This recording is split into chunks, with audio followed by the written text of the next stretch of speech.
नमस्कार, मैं हूं पवन त्यागी।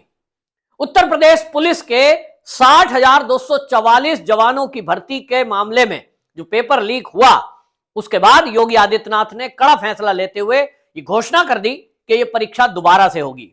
6 महीने के बाद दोबारा ये परीक्षा को लिया जाएगा। उसके साथ ही योगी आदित्यनाथ ने एक और घोषणा की जिससे हड़कंप मच गया। उन्होंने कहा कि हम जो पेपर लीक करने वाले लोग हैं उन पर ऐसी कार्रवाई करेंगे कि ये एक नजीर बनेगी। यानी योगी आदित्यनाथ इस मामले में पूरे सख्त हैं। पहले की तरह एटीएस को इस मामले को दे दिया गया है और जिस तरह से योगी जी ने कहा है कि ये जो युवाओं के जीवन से खिलवाड़ कोई कर रहा है, ये सबसे बड़ा पाप है। वाकई में इस जो नेक्सस है इसे तोड़ने की आवश्यकता है।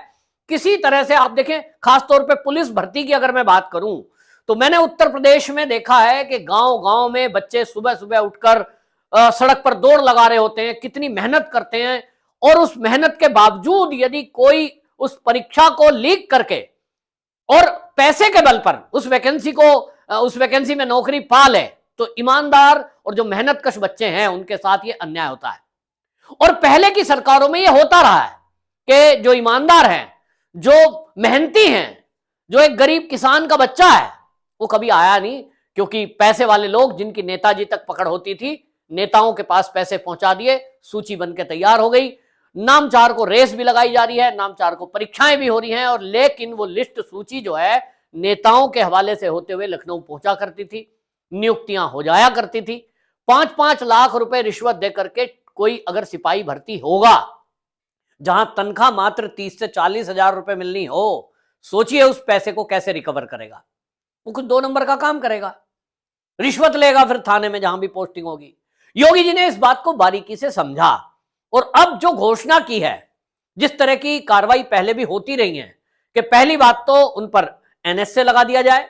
अब हालांकि नया कानून बना है जिसमें एनएसए की डेफिनेशन बदली है कि अब जो है कोई इस तरह की धाराएं लगाने के पहले सारी बारीकियों को देखना होगा। लेकिन योगी जी ने प्रशासन को, पुलिस को इस मामले में सख्त हिदायत दी है कि क्योंकि ये ऊपर से देखने में जो अभी कुछ लोग पकड़ में आए हैं, खाली उन लोगों का काम नहीं है। इसमें अगर कोई एक व्यक्ति पकड़ में आया है वो केवल वही उसके पीछे है, ऐसा नहीं है। इसके पीछे पूरा कोई ग्रोह होगा, क्योंकि पेपर कोई लीक करेगा तो पेपर लीक के पीछे अपनी नौकरी दांव पे लगाएगा। और उसको यह भी पता है कि योगी आदित्यनाथ की सरकार है, यहां बुलडोजर चलता है, संपत्ति भी जब्त हो जाती है। तो इतना बड़ा रिस्क कोई कैसे लेगा? तभी लेगा जब करोड़ों का लालच होगा। हमने राजस्थान में जब अशोक गहलोत की सरकार थी उस समय देखा है, लगातार एक के बाद एक भर्तियों में पेपर लीक होते रहे और उसके पीछे जब जांच हुई तो पता यह चला कि बड़े बड़े कोचिंग सेंटर चलाने वाले लोग उसके पीछे थे।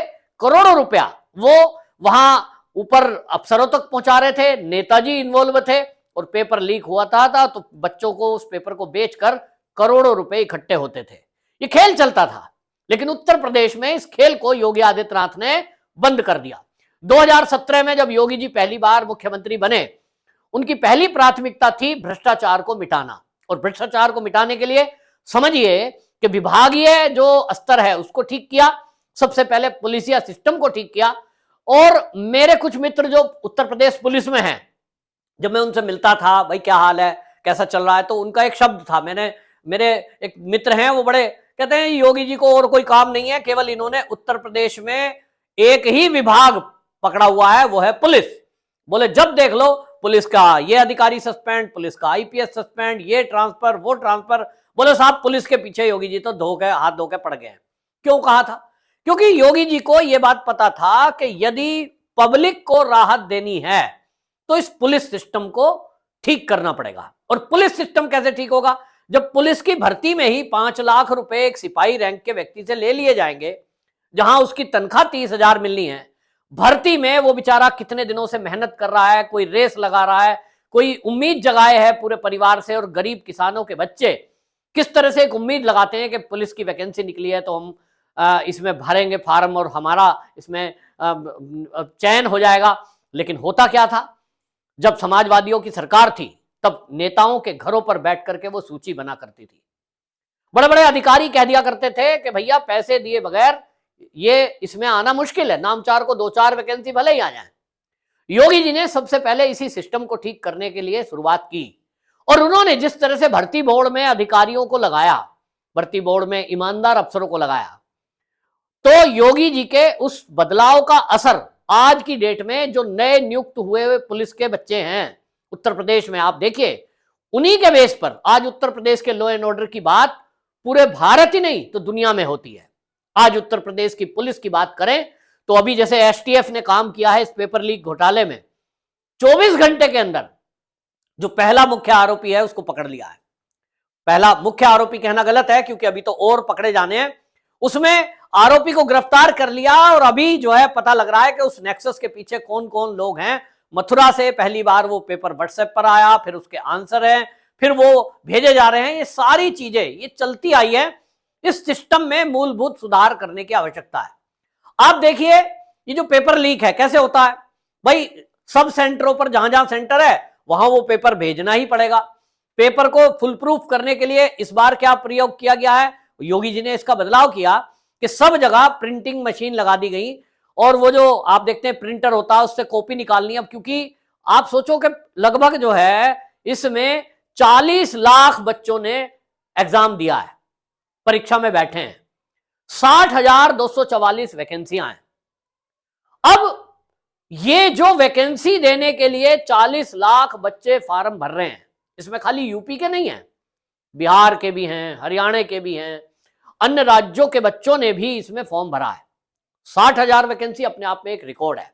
योगी जी के सरकार में पहले टर्म को मिला दें अगर तो उसमें लगभग 7 लाख वैकेंसियां सरकारी नौकरियों की निकाली, जिसमें पुलिस की भी थी। एक में भी कोई भ्रष्टाचार हुआ हो कोई कह नहीं सकता, विपक्षी पार्टी भी नहीं कह सकती। फुल प्रूफ प्लान किया, लेकिन जब वैकेंसियां बढ़ गई तो सेंटर बढ़ाने पड़े तो निगरानियां उस तरह से नहीं हो पाई। कहीं ना कहीं उसी का फायदा ये जो नेक्सस वाले लोग थे इन लोगों ने उठाया और एक पेपर को व्हाट्सएप के जरिए लीक कर दिया। यानी आप समझिए किसी को अगर जो है पेपर बटा है, वो पेपर बटा है तो जो अभी जांच हो रही है, लेकिन मुझे जो लगता है कि जिनकी कमरों में ड्यूटियां लगाई गई हैं, बच्चों के पास तो मोबाइल है ही नहीं, अंदर ले जाने की अनुमति नहीं है, लेकिन जिनकी ड्यूटी लगती है चेकिंग में, वो जो परीक्षा जो टीचर की जगह होते हैं उनकी जेबों में मोबाइल थे और उनमें से किसी ने फोटो क्लिक करके और कहीं भेज दी। मथुरा से वो फोटो जो है कहीं और पहुंची, कहीं और से कहीं और पहुंची और उसको कह दिया गया कि ये पेपर लीक हो गया है। परीक्षा शुरू होने से पहले वो पेपर आउट नहीं हुआ था, ये मेरे पास जानकारी आई है। परीक्षा शुरू हुई उसके बाद वो पेपर बाहर गया, वहां से सोल्व करने के लिए आंसर शीट बना करके उसकी भेजी गई है व्हाट्सएप पर। पूरी डिटेल उत्तर प्रदेश की पुलिस खंगाल रही है। इतना तो तय है कि योगी जी का शासन है, बख्शा तो कोई नहीं जाएगा। योगी जी ने बयान दे दिया कि उन्होंने कहा कि हम ऐसी कार्रवाई करेंगे इन पेपर लीक करने वालों पे कि ये नजीर बन जाएगा। ये वर्ड क्यों बोला? क्योंकि इस बात की जरूरत है, युवाओं की जिंदगी से खिलवाड़ करने वालों को बख्शा नहीं जाएगा। ये योगी जी जो कह रहे हैं बड़े गुस्से में है इस मामले को लेकर और उनकी प्राथमिकताओं में था, लेकिन जो एक फिल्म का डायलॉग है कि सरकार आपकी है तो क्या हुआ, सिस्टम हमारा है।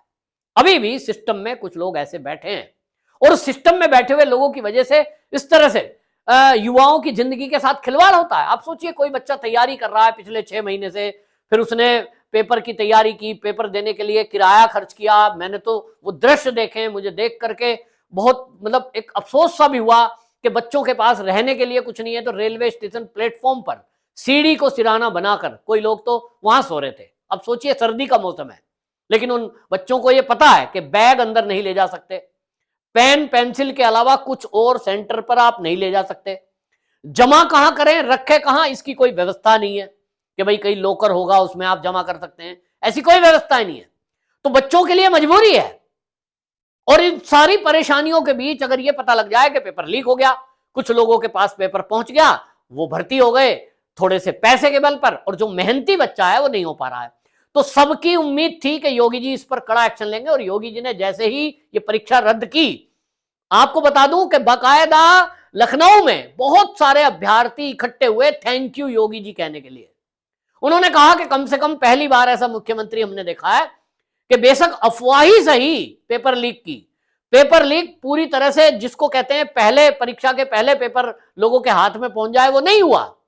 परीक्षा शुरू हुई, फिर परीक्षा में बच्चों के हाथ में पेपर है, उनमें से जो पर्यवेक्षक के तौर पर नियुक्त थे उनमें से किसी ने लीक किया, उसके बावजूद भी योगी जी ने सख्ती दिखाई है, क्योंकि वो चाहते हैं कि एक भी बच्चा ऐसा ना हो जिसने मेहनत की हो और ईमानदार हो वो रह जाए और बेईमान कोई नौकरी में चला जाए। क्योंकि सिस्टम को ठीक करना है, समय तो लगेगा, लेकिन हमें असर दिखाई दे रहा है योगी जी का जिस तरह से एक्शन हो रहा है, शासन में भी प्रशासन में भी। लेकिन अभी भी पुरानी भर्तियों के जो अफसर बैठे हैं वो पुलिस में भी हैं और प्रशासन में भी हैं, सुधरने का नाम नहीं ले रहे हैं।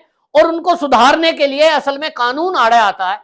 योगी जी ने इतने लोगों को सस्पेंड किया है, कई लोगों को रिवर्ट किया है, लेकिन कोर्ट में चले जाएंगे। और कोर्ट में आप देखें, टीचर भर्ती थी 60,000 से अधिक की, उसको भी कोर्ट में उलझा दिया गया, हालांकि बाद में वो नियुक्ति हो गई। तो योगी शासन में योगी जी ने पूरी ईमानदारी के साथ लाखों बच्चों को नौकरी दी है, जिसमें एक भी रुपए की रिश्वत नहीं चली है। ये अपने आप में एक रिकॉर्ड है। लेकिन क्योंकि अब कुछ दिनों में चुनाव आने वाले हैं और विपक्ष के पास कोई मुद्दा नहीं है, जिस तरह से उत्तर प्रदेश $1 ट्रिलियन इकोनॉमी बन रहा है, जिस तरह से उत्तर प्रदेश में विकास के काम हो रहे हैं और इस समय इंडस्ट्रियल हब बन रहा है, इस सब को देखते हुए विपक्षी पार्टी कोई ना कोई मुद्दा चाहती थी और इसीलिए इस तरह के एक माहौल को क्रिएट किया गया कि योगी जी के शासन में तो सब भ्रष्टाचार हो रहा है, जबकि योगी जी का उदाहरण तो अब विदेशों में दिया जाने लगा है। तो निश्चित रूप से जो इस पेपर लीक के पीछे हैं उनके ऊपर भी अब बुलडोजर कार्रवाई चलना तय है और कहा जा रहा है कि एनएसए जैसे धाराओं में उन पर केस दर्ज होगा। अगली बार कोई पेपर लीक करने का सोचेगा भी नहीं। ये योगी जी का प्रण है। आपकी क्या राय है, कमेंट बॉक्स में जरूर बताएं। वंदे मातरम।